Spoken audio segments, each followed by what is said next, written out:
네, 김지도의 뉴스 정면 승부 설 연휴 특별 방송입니다. 오늘은 이 세 분과 함께합니다. 서정욱 변호사, 장성철 소장 그리고 김용남 전 의원 나오셨습니다. 안녕하세요. 네, 안녕하세요. 네, 김용남 의원 저희 처음 모신 것 같습니다. 아마도. 그렇죠. 네. 뭐 아주 옛날에는 오후에도 출연을 했었던 적은 있었던 것 같은데. 앞으로 자주 뵙고 싶습니다.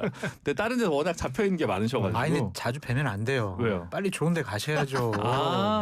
진짜 개국 공신. 앵커님 그러시면 안 되죠. 1등 공신들은 다 벌써 자리 받은 것 같은데. 특등 공신은 아직도 못 받은 것 같아요. 그렇습니까? 네, 공천으로 원래 화답을 아닙니다. 여기까지. 네, 그런 얘기 이제 할 때가 지났어요. 이제. 알겠습니다. 뭐 서정욱 변호사 혹시 뭐 이번에 대구 갔다 오셨습니까? 아니면? 대구는 못 갔고요. 네. 다만 이제 그 대구시장로 윤재욱 의원하고요. 네. 그다음에 경북지사 그 놓은 포항시장 이강덕 시장 두 분을 서정 TV 모시고 대담을 하면서 여론을 여기서 많이 들었죠. 깨알같이 본인 유튜브를 광고하시는. 두 분을 모시고 네. 최근에 네. 방송을 했습니다. 그렇군요. 그럼 도움이 돼요? 민심 파악에 지금 대구는 아직도 제일 많은 게 그 윤 대통령에 대한 동정, 윤 의견까지는 아니더라도 네. 그쪽이 아직 제일 많고요. 그다음에 뭐 한동훈 좀 이게 안타깝게 생각하는 사람도 좀 일부 있고, 네. 그다음에 그 민주당도 뭐 나름대로 또 이게 지지가 좀 있는 것 같아요. 한 3등분 돼 있는 것 같습니다. 박근혜 대통령을 수사했던 윤석열, 한동훈 둘 다 용서할 수 없다는 대구 경북 민심도 있지 않나요? 근데 박근혜 대통령 측은요. 네. 윤석열은 용서하고 아직 한동훈은 용서 못하나 이런 분위기가 좀 많아요. 네. 그 구분법은 뭘까요? 비극적이에요. 네. 뭐 전직 대통령이 뭘 탄핵당해놓고 누구 용서하고 안 하고 그렇게 정치권에 관심 갖는 것 자체가 네. 저는 보수파 그리고 국민의힘의 비극적인 현상을 단적으로 보여주는 것이 아니냐 그런 네. 생각이 듭니다. 그렇군요. 아니 덕담하고 후배 정치인들 키워주고 그러면 되지. 그 가슴 속에 무슨 원한을 갖고 누구는 되네 안 되네 이게 할 짓입니까? 좀 그러지 말라고 해주세요. 서정욱. 김원남 의원 설 연휴 때 특별히 뭐 일정 근데 있으셨어요? 제가 느낀 거는 네. 그러니까 이른바 아주 골수 보수 내지는 뭐 전통적으로 수십 년 동안 국민의힘 후보만 찍었다 이런 분들도 대부분은 윤석열 피고인에 대해서는 동정심도 없던데. 그런 분들도 있죠. 우파를 괴멸시켰다. 그러면서 원망하시는 분들도 있더라고요. 그것뿐만 아니라 인간적으로 좀 덜 됐다. 아니 네. 본인이 이른바 앞장서서 비상계엄을 선포하고 했으면 적어도 재판 과정에서 내가 다 책임지고 높은 처벌 어떠한 처벌이라도 받을 테니 내 밑에 사람들은 좀 선처해 달라. 내지는 뭐 다 내가 책임지겠다. 말이라도 그렇게 해야 되는데 네. 저게 뭐냐 도대체. 그게 오히려 이른바 골수 보수층의 정서 같은데요. 그 정서라 함은 조금 예단해서 얘기하면 예를 들면 예전에 전두환 장세동 같은 그런 뭐 이제 누군가 책임지거나 아니면 이인자가 다 책임지거나 이런 자세들 뭐 이런 거 얘기하시는. 아니 그러니까 단적으로 얘기하면 비겁하다. 그리고 능력이 없으면 사람이라도 좋아야 되는데 둘 다 안 되는 거 아니야 저거는. 그런 정서가 대부분이던데요. 네, 보수의 민심이 사실 복잡다단할 것 같기는 합니다. 지금 이제 하나로 모아지기는 쉽지 않은 여러 가지 일들이 지난 몇 년간 좀 있었던 건 사실인 것 같습니다. 정리가 돼야 돼요. 네. 그러니까 내일 이제 1차적으로 정리가 되잖아요. 내일 선고. 네. 그러고 난 다음에 이제 극렬하게 계속 그래도 우리 윤석열 불쌍하다 뭘 잘못했냐 막 이런 분들 있을 거고 또 그래 이제는 좀 정리하고 보수파가 살아나갈 길을 우리 좀 찾아보자 이렇게 합리적으로 상식적으로 생각하는 분들도 계실 거고 일단은 내일 뭔가 결정이 돼야 될 것 같습니다. 선고. 김용남 의원이 어떻게 보십니까? 내일 선고 결과는 어떻게? 글쎄 뭐 그 법정형 자체가 사형 또는 무기징역, 무기 금고도 있습니다만 하여튼 사형 아니면 무기인 죄이잖아요. 네. 근데 우리는 뭐 1997년을 마지막으로 사형 집행을 한 번도 한 적이 없으니까 횟수로 30년째 사형 집행이 이루어지지 않고 있으니까 사실상의 효과는 사형이나 무기나 똑같은 거죠. 네. 그래서 저는 뭐 무기징역 정도 선고되지 않을까 예상을 합니다. 전직 대통령이 노역하는 게 조금 부담스러워서 무기 금고로 갈 가능성은 어떻게 생각하십니까? 그럴 수도 있겠죠. 근데 그게 노역이 반드시 수감자 입장에서 싫은 것만은 그렇죠. 아니죠. 보통은 예. 좋아하시죠. 그렇죠. 네. 사실은 좀 활동할 수 있고 이게 나름대로의 장점이 있거든요. 네. 아니 그 꼼짝 안 하고 계속 그렇죠. 있으라고 해봐요. 그게 더 교도 행정하는 곤란하죠. 입장에서는 좀 부담스러울 수 있잖아요. 전직 대통령 노역시키는 게. 뭐 남들 하는 대로만 하는 만큼만 하라고 하면 되지 뭐. 네. 내일 재판 결과 서정욱 변호사님 어떻게 예상하고 계십니까? 저는 공소기각 또는 이게 무죄가 나올 가능성이 상당히 높다고 봐요. 안 돼. 그러게 왜 그러냐? 아 무죄. 저번에요 직연 판사가 구속 취소할 때 그때 그 시간별로 계산해라는 거 하나 있고 네. 그다음에 공처가 내란죄 수사권이 있는지 의문을 표하더라고요. 공처에 내란죄 수사권이 있다고 장담할 수 없다는 식으로 결정이 돼 있어요. 따라서 그게 없으면 공소기각이고 그다음에 그 직연 재판부는 조지호하고 김용현까지 하면 160번 재판했어요. 그리고 이게 정인이 160명 네. 한 번에 한 명꼴로. 네. 그런데 다른 판사들 있죠. 뭐 이진관이나 다른 판사들 네. 백대이나 이런 분들에게 거의 신문 안 하고요. 자기들 내란 심리도 안 하고 그냥 아 이거 위로부터 쿠데타 뭐 친위 쿠데 내란이야. 이게 직연 판사가 상당히 자존심 상할 것 같아. 아니 내란은 내가 판단하지. 내가 160명 불러서 이게 160번 재판했는데 당신들이 재판도 안 하고 왜 내란이야. 아하. 이런 게 상당히 기분이 나쁘다는 이야기 들었어요. 네. 들은 이야기. 아하. 그래서 저는 아마 그렇게 되면 내란이 안 되는 네. 국헌문란 폭동이 없었다는 거예요. 아. 그리고 이게 공소기각 또는 무죄한 보십시오. 아. 내일 깜짝 놀랄 만한 판결이 나올 겁니다. 서 변호사님, 네? 내 진짜 내 모든 걸 다 걸게요. 서 변호사님도 좀 뭐 하나 거세요. 걸어. 그렇게 없어요. 걸어 가진 게 없어서. 각자 손 모가지 아유, 안 아니, 됩니다. 안 됩니다. 그러면은 저희 공중파입니다, 여러분. 네. 한덕수, 이상민 이 두 사람은 내란 주요 종사 혐의자로 처벌받자 23년 뭐 심리도 7년 안 했다니 판사가. 뭐를 심리를 왜 안 해? 내란에 되는지 안 관한 되는지. 충실한 심리를 내란이라 직위원 규정했잖아요. 재판부보다는 안 했다라는 게 서정욱 그렇죠. 변호사님 주장입니다. 직연 판사는 네, 160명 주장이에요. 정인에 160번 재판했다. 아니 내란의 주요 종사자 혐의로 한덕수 23년, 이상민 7년 받았잖아요. 그 왜 내란이 아니라고 어떻게 직연 판사가 생각할 수 있을까요? 직연 판사는 재판을 한 판사고 네. 그 사람 두 명 그냥 자기 생각을 써난 거지 재판을 한 사람이 아니잖아요. 알겠습니다. 근데 저 궁금한 게 있는데 서정 변호사님 지난번에 나오셨을 때 가족에도 친한계가 있대요. 누님이랑 조카분은. 그럼 그런 분들은 내란이라고 보는 입장이에요? 그렇죠. 아, 가족이라도 조카가. 가족 안에서도 참 이래서 설밥상에서 정치 얘기하면 참 예민하고 민감한 것 같습니다. 근데 그럼에도 불구하고 설밥상에서 또 이제 아무래도 내일 윤석열 대통령 재판이 있으니까 그 얘기도 했겠지만 지역에 또 가면 또 누가 뭐 기초의원 나온대 이번에 걔가 또 나온대 이러면서 뭐 이렇게 있잖아요. 좀 더 작은 로컬 지역으로 가게 되면 이제 그런 게 있는데 그래서 이제 이번에 또 여론조사가 또 풍부하게 이제 또 많이 나왔기 때문에 그 지방선거 관련한 이야기로 좀 넘어가 보도록 하겠습니다. 전반적으로 일단은 지금 정당 지지율이나 대통령 지지율 같은 경우는 전부 이제 민주당에게는 굉장히 청신호고요. 국민의힘 같은 경우는 좀 적신호라고 하는 게 좀 명백한 것 같은데 특히 대통령 지지율 같은 경우는 여러모로 봤을 때 대부분의 여론조사에서 60%대를 좀 기록을 하고 있고 뭐 영남권에서도 과반 이상이 좀 긍정 평가를 하고 있다라고 보여지는데 이 전반적인 수치 어떻게 보십니까? 현재 시점에서 저런 여론조사랑 그리고 이재명 대통령의 지지율을 보면은 지방선거 끝났다라고 볼 수밖에 없어요. 지방선거 끝났다. 다른 지역 다 뭐 이렇게 민주당이 유리해 보이고 대구도 혹시 흔들리지 않을까? 이 정도까지 나올 수밖에 없는 수치가 우리가 예상이 된다. 전반적으로 2018년의 재판이다. 네. 뭐 우리 김준현 변호사님 더 잘 아시겠지만은 뭐 구도, 인물, 정책, 바람 뭐 이런 거잖아요. 네. 선거의 4대 요소가. 네. 구도 자체가 대통령 지지율이 60%가 넘어요. 65 가까이 나온단 말이에요. 네. 이 야당이 어떻게 뭐 해볼 도리가 없지 않을까 그런 생각이 들고 그렇게 높으니까 대구에서도 지난 갤럽 여론조사를 보면 뭐 32대 32 지금 민주당하고 국민의힘 지지율이 똑같이 나왔어요. 네.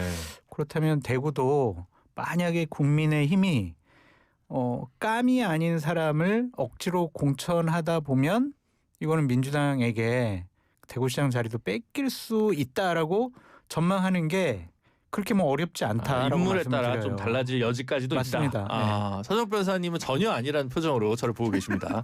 네. 지금 이게 2018년은요. 네. 그때 김정은하고 트럼프 대통령이 싱가포르 산토사에서 네. 완전히 모든 이슈를 덮어버리잖아요. 그리고 이게 그때는 문재인 대통령 초기인데요. 지금 이재명 대통령보다 지지율이 높았어요. 네. 문 대통령 지지율이. 네. 그러고 그때 우리 탄핵 직후에 상당히 분열된 상황이었고요. 따라서 그때하고 다를 겁니다. 그리고 이재명 대통령은요, 자꾸 이게 임기초라는데 임기초가 아니에요. 이미 여의도의 대통령으로 몇 년 동안 국회에서 이게 완전히 의회 권력 장악해서 마음대로 했잖아요. 피로감이 극심하고 계엄 이후에도 이게 이재명 대통령이었어요. 실제 대통령이 6월 3일이지만 벌써 몇 년 동안 한국 정치를 좌지우지한 게 이재명 대통령이고 거기에 대한 피로감과 심판 여론이 많아요.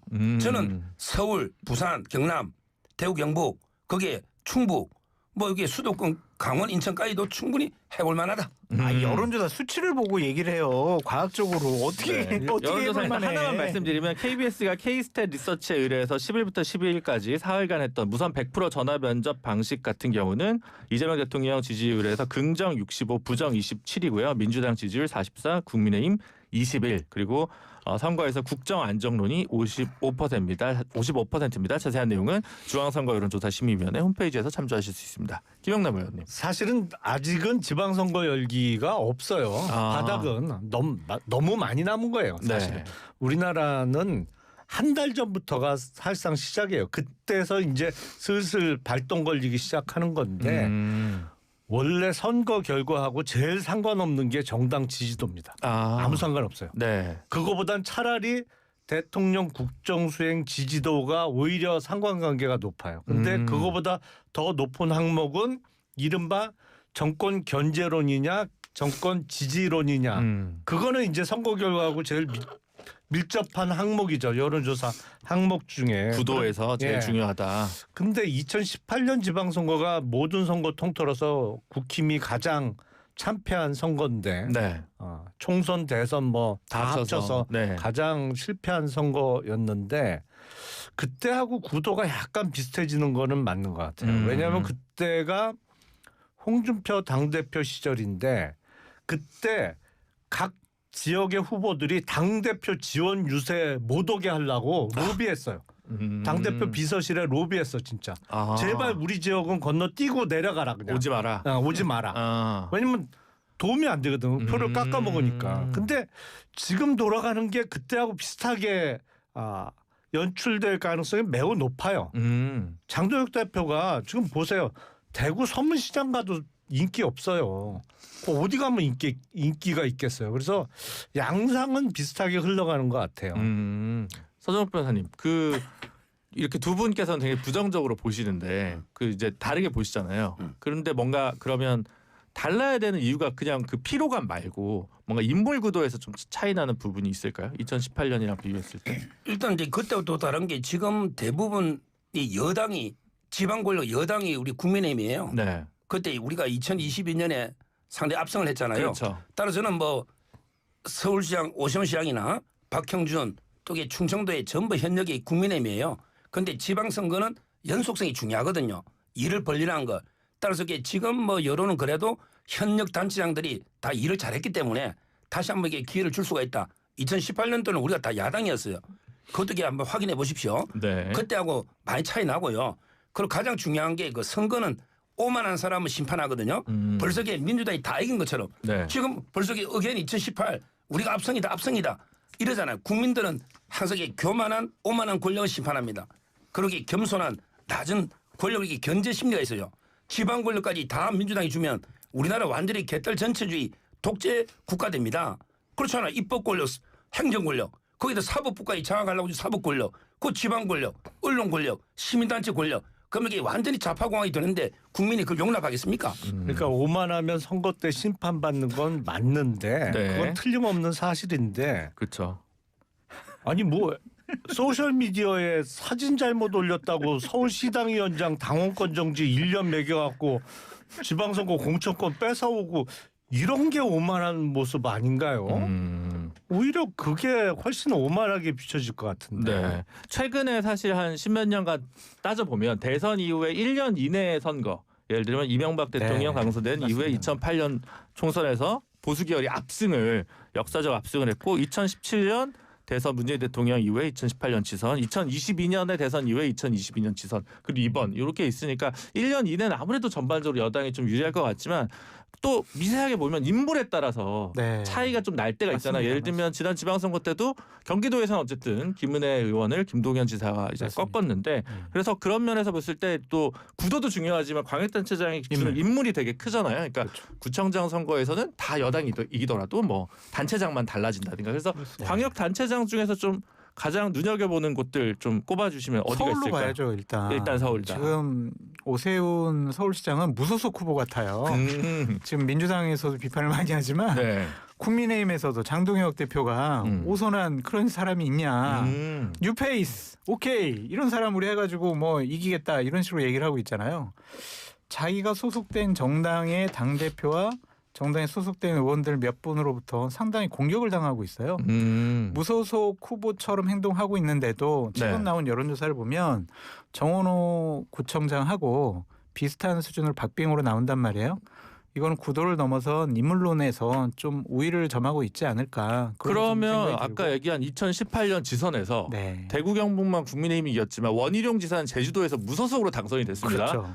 아 오세훈 무소속으로 나가는 게 낫다. 아니요 무소로 나가면 안 되고 일단은 그건 아니다? 국민의 후보가 되긴 될 텐데 네. 뭐 다른 현역원들이 나오려고 안 할 것 같아요. 나경원, 뭐 안철수, 신동욱 이런 분들은 지금 본선과 관련된 여론조사를 보면 불리하잖아요. 국민의힘이. 그러니까 본인이 경선에 나갔는데 덜컥 돼버렸어. 그럼 배지를 던지고 본선에 나가야 되는데 본선 전망 안 좋아서 서울시장도 안 돼요. 아. 그럼 배지도 떨어지고 시장 자리도 놓치고 정치적으로 상당히 힘든 곤혹스러운 경우가 될 테니까 현역들은 안 나올 것 같아요. 그럼 결국엔 윤희숙 전 의원하고 오세훈 시장하고 또 장동혁 대표가 뉴페이스 한 명 찾겠지만 이렇게 경선을 하면 5대5 아니겠습니까 지금 서울시가? 그러면 오세훈 시장이 될 거는 같은데 거기서 이제 정원호 구청장에 대한 어떤 네거티브성 공격. 지금 새로운 인물이잖아요. 그쵸. 검증이 안 됐어요. 한 번도 된 적이 없죠. 일 잘한다고 하지만 일 못했어요라는 거를 한두 가지 공격하고 도덕적 윤리적으로 문제 있는 부분들 툭 건들면은 지금 나오는 지지율이 거품일 수도 있거든요. 뭔가 근거가 있는 빨대를 가지고 말씀하시는 건가요? 궁금한데. 얘기 들은 게 조금 있어요. 아 있습니까? 그리고 또 서울시장은 네. 다른 의미잖아요. 감. 네. 그렇죠. 이게 정치 지도자 감이냐 대통령 감이냐 이런 것까지 보면은 정원호 구청장이 상당히 신선하긴 하지만 여러 가지 부분에 있어서는 오세훈 시장도 경쟁력이 확실히 뒤떨어진다?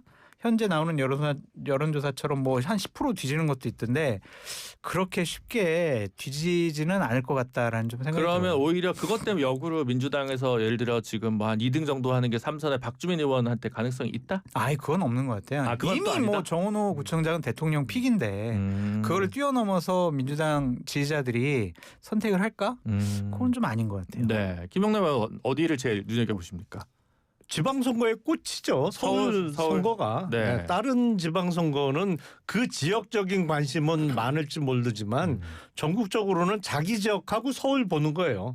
그러니까 부산에서는 부산시장 선거하고 서울 보는 거고 광주 지역에서는 광주시장 후보하고 서울시장 후보 보는 거고 그러다 보니까 서울시장 선거가 뭐 제일 초미의 관심사일 수밖에 없는데 시각은 저도 비슷해요. 네. 사실은 오세훈 시장은 사실상 무소속 후보의 이미지를 갖고 이번 본선거를 임하는 게 가장 유리하죠. 그렇죠. 가장 덜 국힘스러운 후보 이미지를 가져가야 되는 것이고 그러니까 빨간색 옷도 안 입고 예를 하얀색 들면. 입을 거요.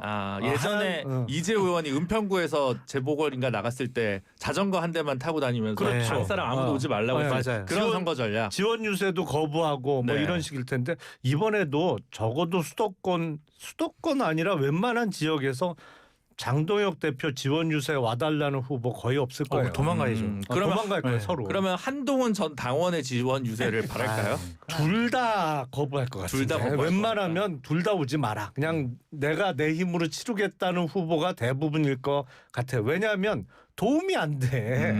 오면 한쪽은 표가 떨어지니. 그래서 오세훈 시장은 역시 지금이 4번째 서울시장을 하는 거잖아요. 네. 조선 500년을 다 따져봐도 이렇게 한성판년 오래 한 사람 아무도 없어요.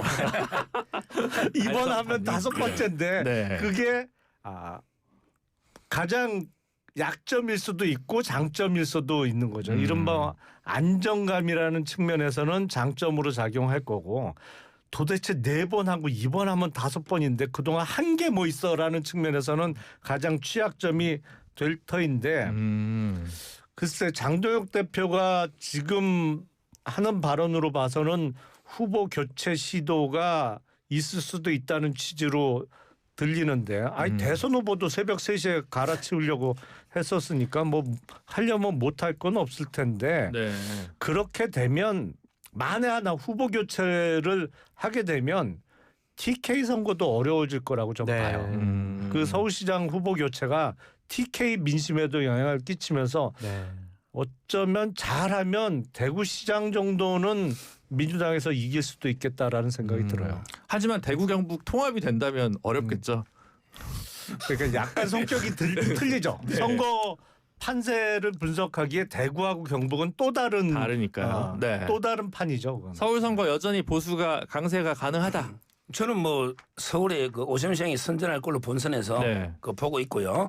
실제 저는 오히려 관심은요 경기도에 가 있습니다. 아, 우리 경기도를 포기해서는 안 된다. 경기도 지금 그때 국민의 2018년에 영파전인 것 같은데. 그때 2018년에 기초단체를 2개밖에 못했어요. 네, 근데 광역이 선전해줘야 기초도 선전하거든요. 그렇죠. 지금 우리 용인이나 또 성남이나 국민의힘 시장들이 잘하고 있잖아요. 근데 저는 지금 제가 하고 있는 운동이 원희룡 추대 운동이에요. 경기도에서 지금 유승민 의원들이 불출마해버리고 네, 그다음에 김원혜 안철수 안 나오고 네. 지금 현재는 우리 심재철 부회장하고 그다음에 원유철 전 의원. 근데 지지가 좀 안 나와요. 네. 근데 저는 원희룡이 최적이다. 왜냐하면 원희룡 전국구입니다. 근데 개항에서도 선전했고 희생했고 이번에 특검의 양평고속도로 벗었고 소환도 못했잖아요. 그래서 원희룡 놓으면 저는 게임이 된다. 가장 좋은 거는 추미애가 되고 네. 원희룡 되면 저는 충분히 해볼 만하다.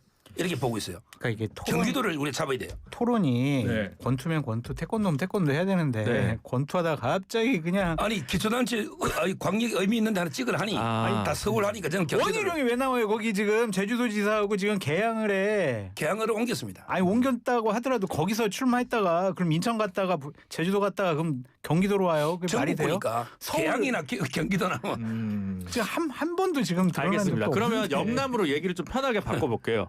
울산시장 상대적으로 얘기가 별로 안 나오는 편인데 김두겸 현역 시장이 좀 유리한데 민주당에서는 그나마 김상욱 의원이 좀 얘기가 나옵니다. 이거 근데 현역 의원 배지 던지기가 쉽지 않거든요. 울산에서 이겼던 적이 사실은 민주당 입장에서도 송철호 시장 한 번이었기 때문에 던질 것 같아요. 던질 것 본인 같습니까? 의지가 상당히 강하더라고요. 어. 그래서 여러 가지 이유가 있겠지만은 네.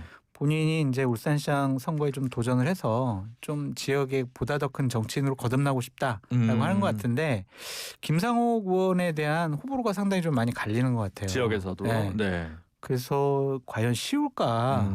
부울경 우리 한꺼번에 뭐 민주당에서 유리해 뭐 대통령 지지율 높아 얘기하지만 인물론에 있어서 여러 가지 극단적인 평가가 나와서 좀 논란이 돼서 아무래도 지역에서 쉬워보지 의원한 않아요. 지 시간도 얼마 되지 않아서 그러고 조금 이제 그런 것도 있겠죠. 탄핵 과정 중에서 했던 것들 또 이제 민주당 이제 당적을 옮긴 부분들에 대한 평가가 그렇게 호의적일까라는 생각도 좀 듭니다. 김영남 의원 울산 어떻게 보세요? 아니 연휴 시작하기 직전에 만났는데 네. 진짜 출마할 것 같더라고요. 오. 이제 연휴 지나고 곧 출마 선언을 할 것처럼 얘기를 해서 대단한 용기를 냈구나라는 생각을 했는데 진짜 젊은 후보네요. 네. 그렇죠. 네. 근데 지방선거 솔직히 아까도 말씀드렸습니다만 6월 3일이잖아요. 네. 5월 3일부터 시작해요. 아, 맞아요. 5월 3일 즈음 아니면 그 이후에 뭔 일이 터지느냐가 제일 중요하고. 근데 공천은 4월 말이면 일단 정리가 대충 그렇죠. 되잖아요. 네, 아. 대부분 그렇죠. 네, 그러면 그건 가서 봐야 안다. 예, 예. 아. 근데 울산에 김상욱에 놓으면요. 네. 우리는 아주 좋은 게 그 시장도 가져오고 또 이게 의원도 하나 가져옵니다. 아. 의석도 하나 이렇게 4개가 있어요. 넣으면 우리가 둘 다 뺏어올 수 있는 게 네. 부산에 전재수가 넣으면 거기 우리가 배지도 하나 탈환합니다. 부산시장도 이기고요. 네. 그다음에 인천에 박찬대가 넣으면 네. 거기 연수구에 배지도 우리가 찾아오고 시장도 이깁니다. 아니 아까 이렇게 그다음에 그만하지 말라고 거기에 했는데 경기도에 추미애가 놓으면 하남에 우리가 배지도 찾아오고 시장도 가져오는. 역풍 분다면서요. 역풍 분다며 교만하면. 아니 그런 4명이 저는 놓으면 우리가 본선도 유리하지만 배지까지 찾아올 수 있는 그런 지역이다. 지역들이. 네. 울산에 한번 넣어보세요. 우리 국민의힘이 울산에 배지 찾아옵니다. 울산 남구에선 사실 민주당 쪽 성향의 정치인이 당선된 적은 없죠. 그래서 네. 그 배지도 하나 찾아오고 네. 시장도 가볍게 이기는 거예요. 제가 김상욱이 제 중학교 후배지만 네. 그 저는 뭐 그렇게 경쟁이 있다 안 봅니다. 그렇군요. 대구 경북은 김부겸 전 총리 관련해서 얘기가 나올 있는데 것 같아요. 아 그래요? 추대만 기다리고 있는 것 같아요. 그래서 이제 뭐 경선 이런 거 없이 그냥 쫙 이제 뭐 정청래 대표부터 시작해서 당에서 그냥 뭐 김부겸 총리님 나와주세요 막 추대 짝 하면은 나올 거는 같고 국민의힘 후보가 변수예요. 그러니까 이제 주호영, 추경호, 뭐 이진숙 이런 분들이 있잖아요. 유영아 이분도 있고. 과연 그분 중에 누가 될까? 여론조사를 보면은 이진숙 후보가 좀 앞서가는 여론조사가 좀 몇 번 나오긴 하던데 그렇게 되면 대구시장도 국민의힘이 자신하기가 어렵지 않을까 그런 생각이 듭니다. 뭐 그런 데는 국민의힘 후보 중에 한 2명이 정말 최종 2명 중에 1명이 최종 후보가 되면 만약에 김부겸 총리가 나간다고 하면 저는 민주당이 이길 것 같고 네. 나머지 뭐 있어요. 네. 그러니까 나머지 조금 더 오른쪽으로 갈수록 대충 알잖아요. 네, 대충 모르는 척하고 알지. 있어요. 네. 무슨 얘기인지 대충 알 것 같아요. 아니 제가 듣기로는 게 이진숙 위원장이 후보가 되면 김부겸 놓는다. 아. 근데 추경호가 되면 안 놓는다고 들었는데 지금 우리 김용남 의원님은 둘이란 게 아니야. 추경호까지 그 지금 4명을 얘기했잖아요, 언급했는데 제가. 주호영, 추경호, 유영아, 이진숙, 이진숙. 유영아. 근데 그러니까 이응으로 시작하는 후보가 나오면 김부겸 총리가 유영아, 무조건 이진숙. 나오신다. 네, 이런 얘기죠. 네. 근데 어쨌든 대구 경북 통합돼 버리면 않을 경북이 것 있어서 같은데. 좀 김부겸 총리도 안 나오지 않을까요? 근데 메가시티 뭐 시도 통합이 저는 지방선거 전에 될까? 될 가능성이 과연 있을까 그런 생각이 들어요. 왜냐하면 단체장들끼리의 이해관계도 있는 것이고 또한 주민투표 결과도 봐야 될 것이고 국민의힘은 지금 충청도는 조금 부정하는 것 같은데 네. 대구 경북은 또 밀어붙이는 것 같아서. 근데 그 밀어붙이는 거하고 네. 실질적으로 현실적으로 될까 광주 전남이 뭐 가장 유력하다 뭐 그런 네. 얘기도 좀 나오고 있는데 그렇게 썩 쉬워 한병도 보이진 원내대표는 않아요. 24일 본회의에서 처리하겠다고 지금 일단 그러니까 법이 통과되는 거 하고 실질적으로 통합 선거를 치르는 거 하고는 좀 다르게 봐야 되지 않을까 뭐 그런 생각도 좀 들고 법에는 통합선거로 돼 있습니다. 네. 네. 아유, 가능할까? 알겠습니다. 하여튼. 경남이요. 그 김경수 지방시대위원회 위원장과 박완수 아마 지금 현 시장인가요? 경남도지사. 경남도지사 두 분의 압축으로 될 것 같은데 요건 어떻게 보십니까? 이게 되면 또 김경수 경남은- 지사가 대선 주자로 다시 발돋움할 수 있는 기회가 될까요? 경남은 해볼만 하겠죠. 민주당 어디가요? 입장에서 민주당이? 네, 네. 민주당 입장에서 충분히 해볼만할 것이고 지금 국민의힘이 보면 그 장동혁 지도부가 지금 하는 대로만 하면 경남 선거는 민주당이 이길 수 있어요. 지금 하는 대로 하면 이겼지. 지금 이대로 하면 네. 근데 그 김경수는요 네. 윤석열 대통령이 복권시켜 줘가지고 지금 출마하려고 하는 거 아니에요. 네. 근데 드루킹 여론 조작이 보통 사건입니까? 여기 대법원까지 확정돼가 2년 살았으면 근데 아무리 우리 유권자를 우습게 봐도 이런 정과 범죄자가 심판을 받겠다는 노는 자체가 이게 웃기는 거 아닙니까? 네. 아니, 본인이 지금 무죄입니까? 대법원 판결까지 다 부정하는 겁니까? 네. 아니 근데 그거는 2023년 10월에 있었던 재보궐선거 때 그 사람이 당선 무효돼서 재선거 치르게 됐는데 바로 윤석열 대통령이 사면복권 시켜서 그 김태우 후보를 공천 주는 선거도 치렀으면서 뭘 그걸 갖고 그래요 지금. 그때 네. 김태우 후보에 대해서 뭐라 하셨어요, 서정욱 변호사님? 예? 출마하면 그거 당선된다고 그랬잖아요, 그때. 아니 근데 거려가 철저하게 심판 받았잖아 김태우. 아니 그 전에 서 변호사님이 그 김경수도 그래 되는 거예요. 출마하는 것에 대해서 명분이 없다. 이게 말이 되냐 그렇게 하셨냐고요. 후보의 사법 리스크 하니까 생각나는데 송영길 대표 얘기를 안 해볼 수가 없는데 지금 개항으로 나간다는 거 아닙니까? 그러니까 처음에는 연수 이제 박찬대 의원이 인천시장 출마하면 그쪽 얘기가 나왔는데 이제 그거보다는 개항을 쪽이 최근에는 더 얘기가 많이 나오더라고요. 네. 정리된 것 같아요. 원래 본인 지역구였고 원래 본인 지역구죠. 정리된 것 같아요. 아니 그 송영길 대표 혼자 마음의 정리 아니 여권에서 정리가 된 것 같아요. 정리가 됐다. 네, 김남주 복당을 허락해 준다. 그거는 뭐 그냥 쌍수 들고 환영. 아. 뭐 내일이라도 당장 정청래 대표가 네. 아유 빨리 복당하세요. 뭐 이럴 수도 있을 것 같아요. 그래서 그거는 별 문제가 아닌 것 같고 결국엔 지금까지 개항을 나가려고 하는 건 김남준 대변이잖아요. 네. 청와대 대변인. 그 사람은 이제 연수 쪽 박찬대 전 원내대표 인천시장 출마하면 그쪽으로 돌리고 개항은 송영길 대표에게 주는 것으로 좀 분위기랑 여러 가지 논의가 정리되어 가는 것 같습니다. 분위기가 바뀐 것 같다. 네. 근데 진짜 제가 흥분 안 할 수 없는 게 네. 아니 그 송영길 대표가 300만 원 돈 봉투 안 뿌렸습니까? 먹고 사는 문제연구소에서 정치자금 뇌물 안 받았습니까? 네. 거기 판결문을 보세요. 네. 돈을 안 뿌리고 안 받아서 게 무죄가 아니에요. 이정근 씨 녹취록이 위법 수집 증거라는 거예요. 별건 영장을 그것도 받았어야 옛날에 했는데 안 받았다. 예, 윤관석 의원 때는 대법원에서 징역 2년이 됐거든요. 그렇죠. 그다음에 박용수 대법관도 실형이 높다고요. 네. 보좌관. 그러니까 자기 보좌관도 실형 나오고 자기 핵심 척건이 2년을 받았는데 이번에도 그 돈은 맞는데 정거 법칙 때문에 그래 된 거 아니에요. 네. 근데 출마를 한다? 그러면 이게 우리 개항 주민들이 얼마나 심판하겠습니까? 저렇게 돈 뿌리고 돈 받고 저런 사람이 나오면 이게 완전히 그건 지역 주민들 무시하는 겁니다. 아니 증거법 위반으로 무죄가 나온 거고 송영길 전 대표는 아니 내일 윤석열 피고인 공석이가 무죄 나올 거라고 얘기하던 사람이 무슨 그 증거법 위반으로 무죄 나온 거 갖고 말도 안 된다고 흥분을 하고 그래요. 네, 알겠습니다. 할 얘기가 너무 많은데요. 지금 저희 광고 잠시 듣고 돌아올 텐데 유튜브에 지금 한 1,600분 계시네요. 좋아요 좀 부탁드리고요. 잠시만요.